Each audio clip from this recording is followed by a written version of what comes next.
सर्वांच्या कानावर पडली। खरं तर महाराष्ट्राच्या राजकारणातील एक चमकता हिरा आणि आपल्या राज्याचे उपमुख्यमंत्री आणि आपल्या पुणे जिल्ह्याचे पालकमंत्री माननीय अजितदादा पवार यांचं दुर्दैवी असं विमान दुर्घटनेमध्ये निधन झालं।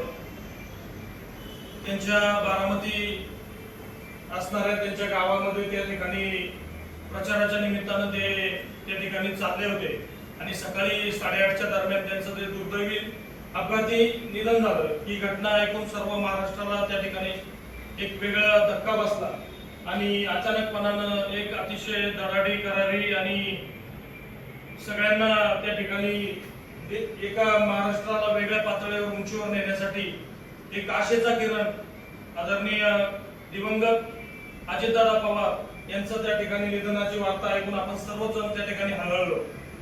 अशा अचानक झाल्यानं अजितदादांचं आपल्या जिल्ह्याला असेल, आपल्या राज्याला असेल, एक मोठी त्या ठिकाणी आपल्या विकासाची असेल किंवा त्या ठिकाणी त्यांच्या दूरदृष्टीची असेल, त्याला आपण सर्वजण मुकलो आहोत। या थोर अशा नेत्याला आपल्या सर्व विशाल जुन्नर परिवार सहकारी पतसंस्था असतील किंवा आपल्या संस्थेचे सर्व शाखे चेअरमन साहेब असतील, त्याबरोबर सर्व संचालक मंडळ आहे आणि त्या ठिकाणी असणारा सर्व स्टाफ यांच्या वतीनं त्या ठिकाणी भावपूर्ण अशी श्रद्धांजली अर्पण करतो।